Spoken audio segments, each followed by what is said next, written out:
నమస్కారం. అదృష్టం కార్యక్రమానికి స్వాగతం.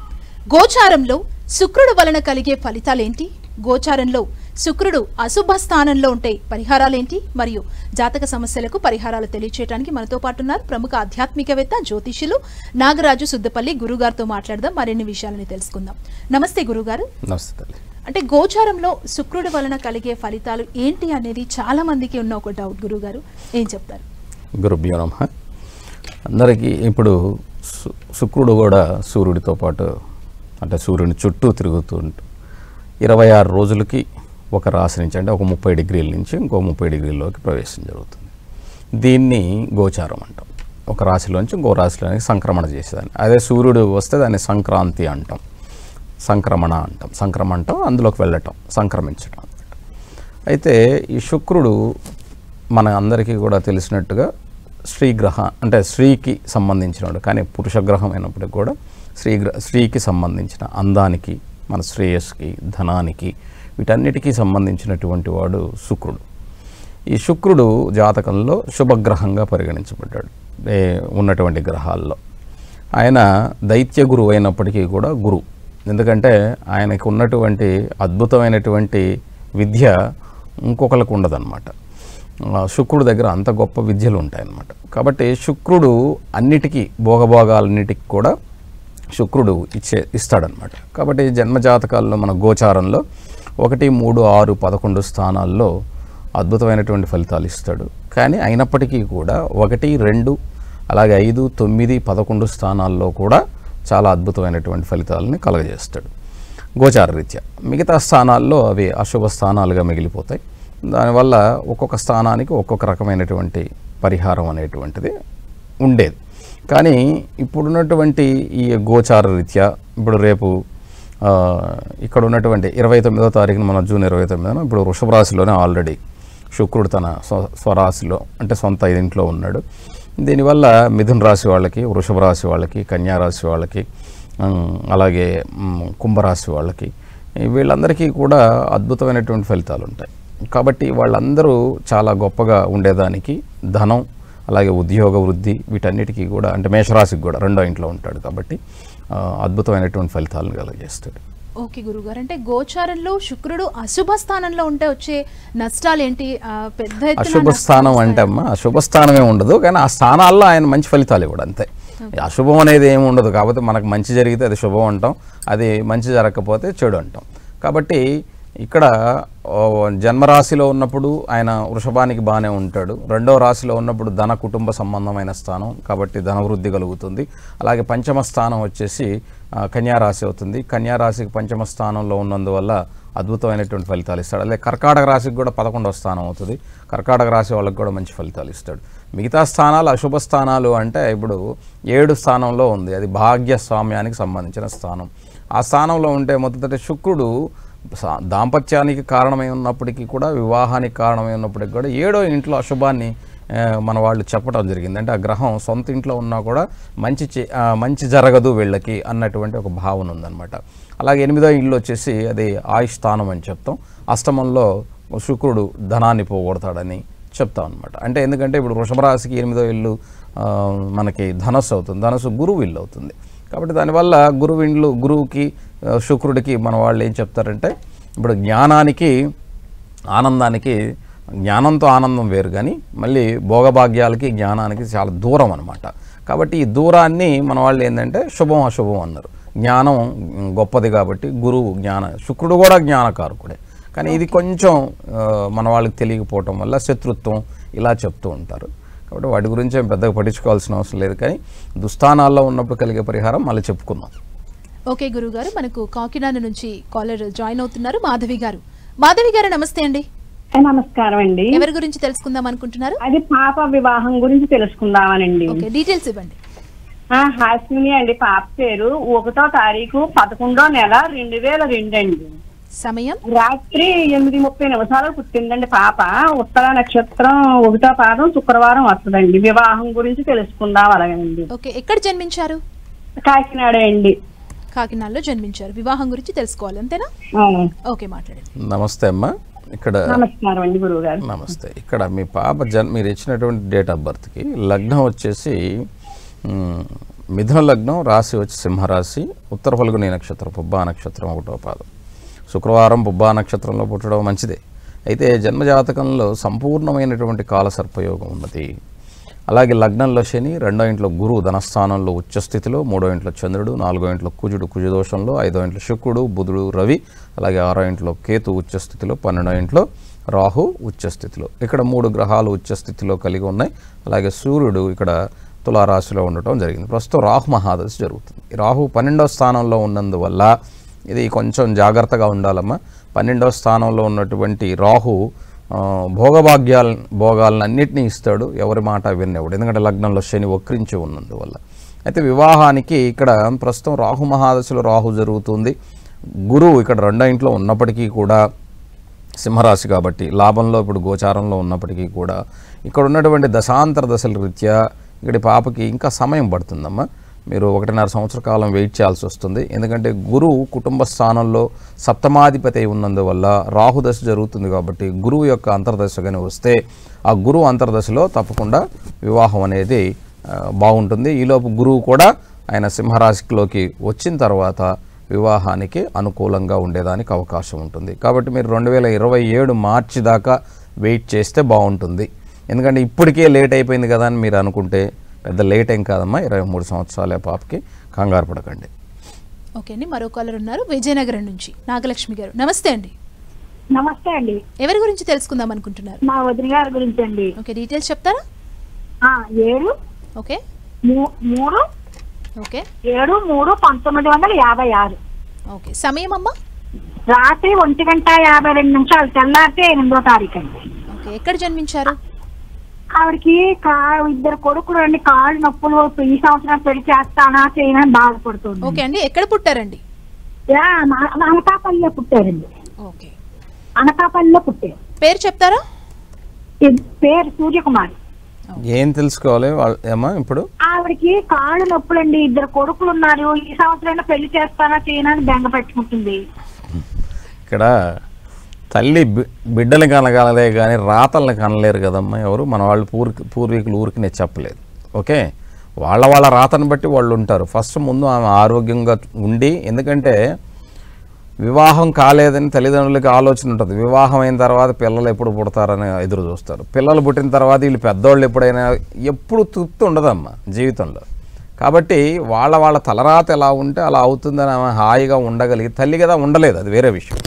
కానీ అలా దిగులు పెట్టుకుంటే ప్రయోజనమే ఉంది. ఇప్పుడు ఆల్రెడీ ఆమెకి 56 అంటే ఆల్మోస్ట్ ఇంకో నెక్స్ట్ ఇయర్కి 80 వచ్చేస్తాయి.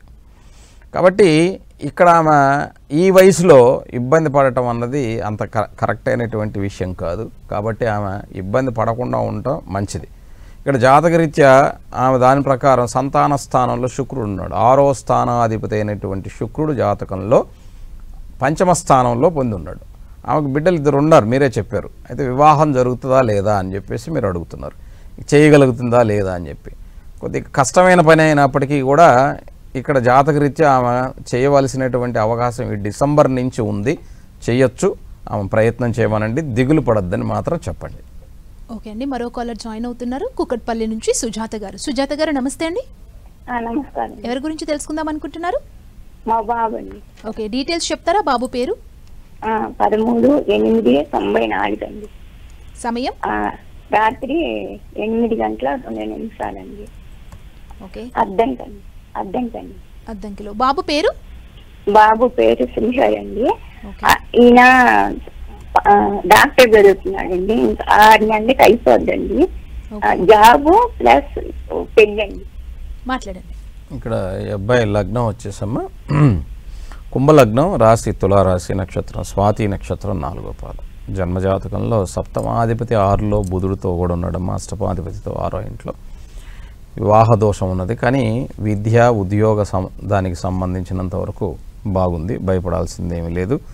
ఇంకా ఆయన ఫర్దర్గా స్టడీస్కి వెళ్ళాలనుకుంటే వెళ్ళమని చెప్పండి. ఇంకా ఫర్దర్గా కూడా అంటే పీజీ లాంటివి చేసుకునేదానికి, ఇంకా లేదా పిహెచ్డి లాంటివి ఏమైనా చేసేదానికి ఆయనకి ఇంట్రెస్ట్ ఉంటే వెళ్ళమని చెప్పండి. ఇక్కడ ఉద్యోగ విషయానికి ఏమీ కంగారు పడాల్సిన అవసరం లేదమ్మా. ఉద్యోగం బాగానే ఉంది. ఎందుకంటే దశమాధిపతి అయినటువంటి వాడు పంచమ స్థితిలో ఉన్నాడు. ఆ దశాంతర దశలే జరుగుతున్నాయమ్మ. ఈ నెల 23వ తారీఖు నుంచి చాలా అద్భుతంగానే ఉన్నది, ఏమీ భయపడాల్సిన అవసరం లేదు. కానీ వివాహ దోషం అయితే ఉందమ్మా.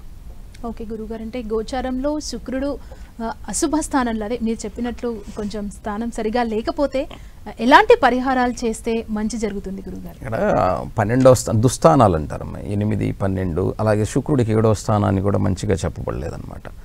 ఈ స్థానాల్లో ఏమవుతుందంటే వాటి యొక్క ఫలితాలు తారుమారవుతాయి. అలాగా ఇబ్బంది పడేటువంటి వాళ్ళు ఎవరైతే ఉన్నారో వాళ్ళందరూ కూడా ప్రతి శుక్రవారం అమ్మవారిని ఆరాధన, లక్ష్మీ ఆరాధన చేసుకోవటం మంచిది. అలాగే లేదు మేము మా ఇంట్లో ప్రతిరోజు కుదరదండి, లేదా శుక్రవారం కుదరదు అంటే మెడలో ఒక తామరమాల వేసుకోండి, అది చాలా విశేషమైనటువంటి ఫలితాన్ని ఇస్తుంది. లేదు అంటే ఇంకా మీరు ఏదైనా ఒక స్వీట్ని, పాలతో చేసినటువంటి ఒక స్వీట్ని అనాథ బిడ్డలకి, లేదా అంటే కలిగిన వాళ్ళకి కాదు, లేని వాళ్ళకి ప్రసాదంగా ఇవ్వండి. అంటే గుడి దగ్గర చాలామంది ఉంటారు, వాళ్ళందరికీ కూడా ఓ పాలకావ బిళ్ళని ఇచ్చినా కూడా చాలు. అలాంటిది చేయండి, దానివలన తప్పకుండా మంచి శుభం జరుగుతుంది. ఎందుకంటే ఇది ఎందుకు పెట్టారంటే మామూలుగా అయితే మన వాళ్ళు చక్కెర పొంగల్ పెడతారు, లేదా బెల్ల పొంగలని, ఇలా రకరకాలుగా ప్రసాదం కింద ఇస్తారు. ఎందుకు చెప్తారు అంటే శక్తి లేని వాడికి కూడా ఈ తీపి పదార్థం, పాలతో చేసినటువంటి తీపి పదార్థం శక్తిని ఇస్తుంది. అంటే షుగర్ లెవెల్స్ పెరుగుతాయి, షుగర్ లెవెల్స్ పెరిగి కొంచెం ఎనర్జీగా ఉంటాడు. అంటే షుగర్ ఉన్న వాళ్ళు తింటే ఇంకా ఇబ్బంది అవుతుంది, వేరే విషయం. జనరల్గా ఆహారం తగ్గినప్పుడు గ్లూకోజ్ లెవెల్స్ పడిపోతాయి. కాబట్టి అందుకనే భక్తితో ఉన్నప్పుడు ఆహార నియమాలని మన వాళ్ళు చాలా అద్భుతంగా పెట్టారనమాట. గుడికి వెళ్తే ఒక ప్రసాదం తీసుకున్నామంటే దానివల్ల నీకేంటంటే శక్తి అనేటువంటిది కలుగుతుంది అన్నటువంటి భావంతో పెట్టారు. దానివల్ల నలుగురికి ఓ ఎనర్జీని ఇవ్వటం అన్నది చాలా గొప్ప విశేషం. దానివల్ల వాళ్ళ యొక్క ఇది కూడా మనకి ఆశీర్వాదంలా దొరుకుతుందని పూర్వీకులు నమ్మటం మొదలెట్టారు. కాబట్టి మన అందరికీ పరిహారాల కింద చెప్తారు. ఓకే అండి, మనకి చిత్తూరు నుంచి కాలర్ ఉన్నారు, భార్గవ్ గారు. భార్గవ్ గారు నమస్తే అండి. నమస్తే అండి. నమస్తే. ఎవరి గురించి తెలుసుకుందాం అనుకుంటున్నారు? నా గురించి మేడం. ఓకే, డీటెయిల్స్ చెప్తారా? A Bhargav. Okay, TV volume mute లో పెట్టి మాట్లాడండి. 18th March 2001 date of birth. 18th March 2001. సమయం మార్నింగ్ 6:30. ఎక్కడ జన్మించారు? వేలూరు సిఎంసి. ఓకే, ఏం తెలుసుకుందాం అనుకుంటున్నారు? జాబ్ కోసం ట్రై చేస్తున్నాను, నేను జాబ్ వెళ్ళిపోయాను. ఇక్కడ అమ్మ నీ భార్గవ్, నీ యొక్క జన్మ లగ్నం వచ్చేసి మీన లగ్నం, రాశి వచ్చేసి ఇక్కడ జాతకంలో ధనుర్రాశి, నక్షత్రం పూర్వాషాఢ నక్షత్రం 1వ పాదం. జన్మ జాతకంలో దశమాధిపతి అయినటువంటి గురువు పరాక్రమంలో ఉన్నాడు. కుజుడు లక్ష్మీ యోగంలో, లగ్నంలో శుక్రుడు చాలా చక్కగా రవితో కూడా ఉన్నాడు. ఇక్కడ శుక్రుడు మాలవ్య మహాపురుష యోగాన్ని, లక్ష్మీ యోగం కలిగి ఉన్నటువంటి జాతకం, పరివర్తన యోగం కూడా కలిగి ఉంది. అయితే ఇప్పుడు నీ జాతక రీత్యా ఇప్పుడు సమయం బాగుంది నాన్న. ఈ సమయం చాలా అద్భుతమైనటువంటి సమయం. ఇక్కడ నీకు వచ్చేటువంటి ఇది ఏమిటంటే మొన్న మే 20 నుంచి కొంచెం ఇబ్బంది ఉన్నప్పటికీ ఆగస్టు 5 వరకు అక్కడి నుంచి నీకు బాగుంటుంది. కాబట్టి ఈ ఆగస్టు 5 నుంచి తప్పకుండా నీకు ఉద్యోగ అవకాశం మెండుగా ఉంది. ఎప్పటి వరకు అంటే నెక్స్ట్ జూలై 16 వరకు. కాబట్టి ఇక్కడ నువ్వు ఖచ్చితంగా ప్రయత్నం చేయి, దానివల్ల నీకు ఉద్యోగం అనేటువంటిది దొరుకుతుంది. అంతేగాని నాకు ఇంతదే కావాలి, నాకు అంతదే కావాలని చూడకు. ముందు జాయిన్ అయిపోయి ఇంకా ఫర్దర్గా నీ జాతకంలో రాహు 4వ ఇంట్లో మిథున రాశిలో ఉన్నాడు. ఇక్కడ మిథున రాశిలో ఆరుద్ర నక్షత్రంలో తన స్వనక్షత్రంలో ఉన్నాడు. ఇంకా అడ్వాన్స్డ్గా కోర్సెస్ ఏమన్నా ఉంటే నేర్చుకో, దిగులు పడి ఇంట్లో మాత్రం కూర్చోకు. ఓకే అండి, మరో కాలర్ ఉన్నారు హైదరాబాద్ నుండి, శ్రవంతి గారు. శ్రవంతి గారు నమస్తే అండి. నమస్తే అండి. ఎవరి గురించి తెలుసుకుందాం అనుకుంటున్నారు? నా గురించే మ్యామ్. ఓకే, డీటెయిల్స్ చెప్తారా? 1985 ఓకే, నవంబర్ 27 నవంబర్ 1985. ఎస్.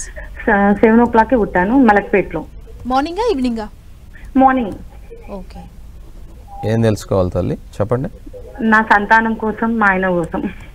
అర్థం కాలేదమ్మా. మా ఇంట్లో నా గురించే సార్, కొంచెం గొడవలు అవుతున్నాయి. ఇక్కడ మీ లగ్నం వచ్చేసమ్మా వృచ్చిక లగ్నం, రాశి వృషభ రాశి, కృతికా నక్షత్రం 3వ పాదం. జన్మజాతకంలో ఇక్కడ పంచమాధిపతి గురువు నీచ స్థానంలో ఉన్నాడు. గురువు పంచమాధిపతి అయి ఇక్కడ 3వ స్థానంలో కుటుంబాధిపతి అయి నీచ స్థానం. ఇప్పుడు గురు మహాదశలో శని జరుగుతూ ఉంది. ఇది కొంచెం మీరు ఓపికగా ఉండవలసినటువంటి సమయం. ఎందుకంటే శని లగ్నంలో ఉండటం వల్ల మీరు ఎంత మంచిగా ఉన్నా ఎదుటి వాళ్ళకి ఇప్పుడు ఉదాహరణ ఎవరి గురించి చెప్పను. నేను ఎంత మంచిగా మాట్లాడుతున్నా నా గొంతులో అహం కనపడుతుంది, ఎదుటివాడికి ప్రేమ కనపడదు. దానికి మనం ఏం చేయలేం, ఎందుకంటే ఆ వోకల్స్ అలా ఉంటాయి. దానికి తోడు నిజాయితీగా ఉన్నందువల్ల ఆ గొంతు ఇంకా కొంచెం కఠినంగా కనపడుతుంది అనమాట. దాన్ని ఎదుటి వాళ్ళు ఎలా అయినా అనుకుంటారు.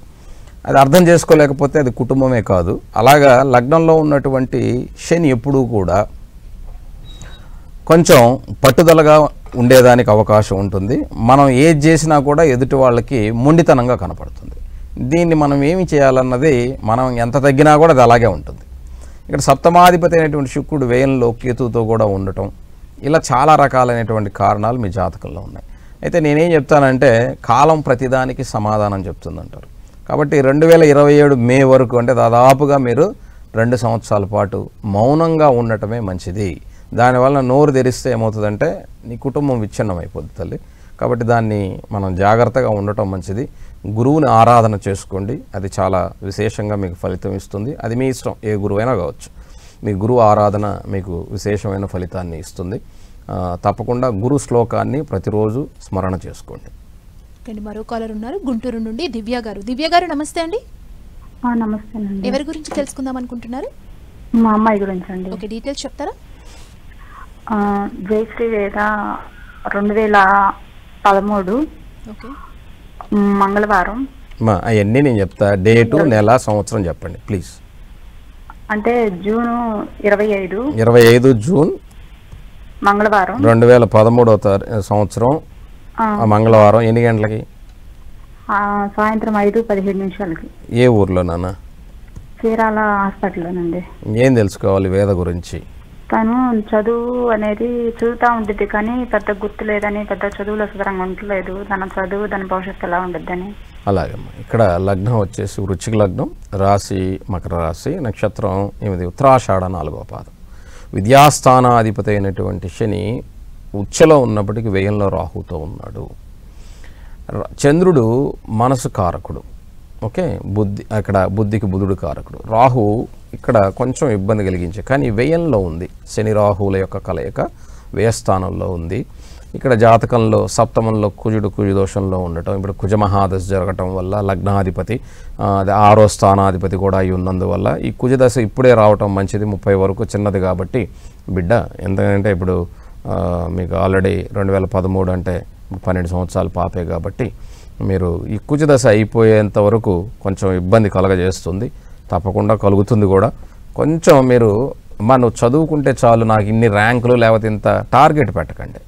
నువ్వు బాగా చదువుకొని మాత్రమే చెప్పండి. ఒక 70% వస్తే చాలు, 80% వస్తే చాలు, ఇలాగ సంతృప్తి పడిపోండి. అంతే తప్ప ఫోర్స్ చేసి ఎదుటోళ్ళని కంపారిజన్ మాత్రం ఈ పాప దగ్గర చేయొద్దు. ఎందుకంటే లగ్నం అలాంటిది.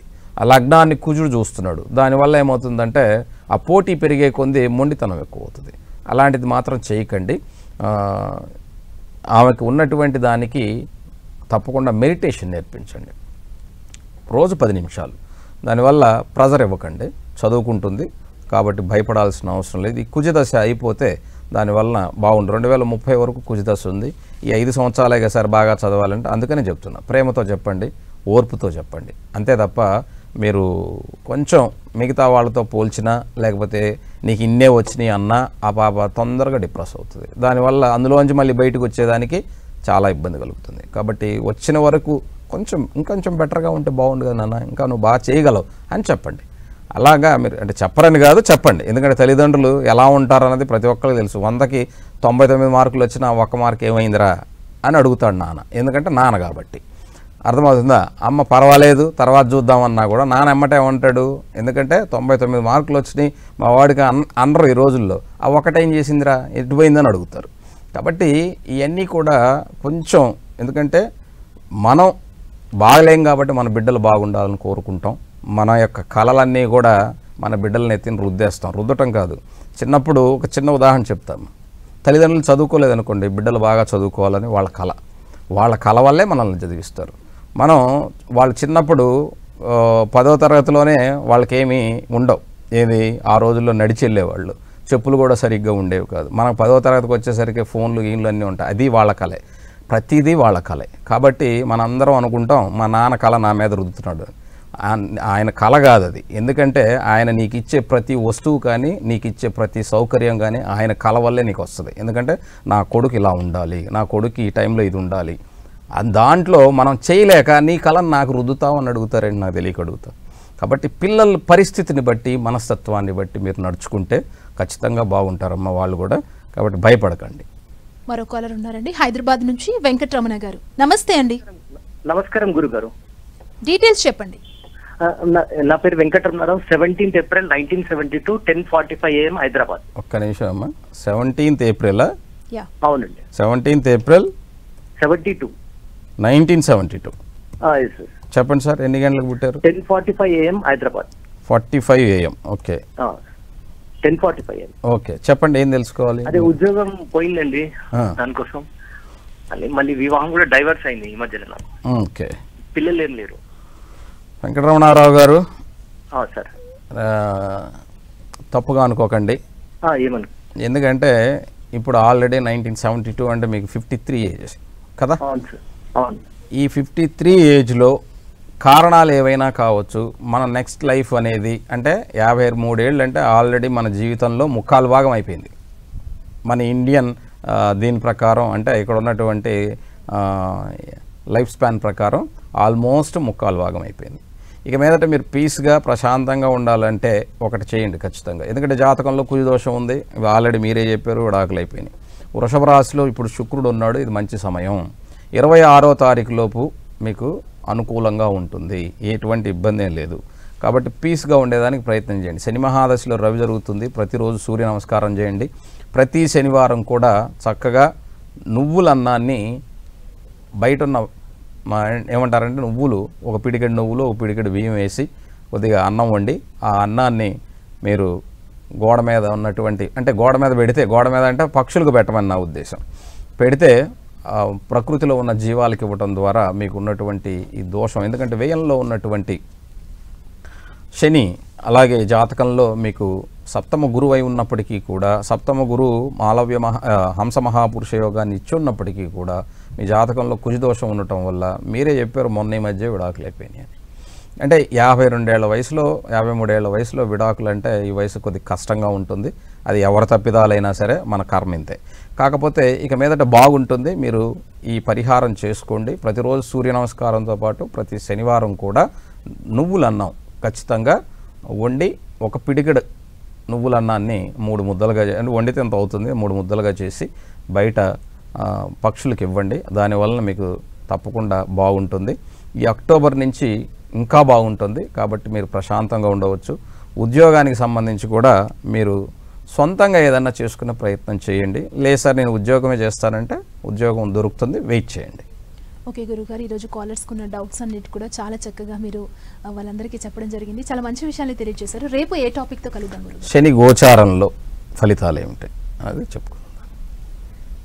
సో చూసారు కదా, ఇది ఇవాల్టి అదృష్టం కార్యక్రమం. మరో కార్యక్రమంతో మళ్ళీ కలుద్దాం. చూస్తూనే ఉండండి 10 TV.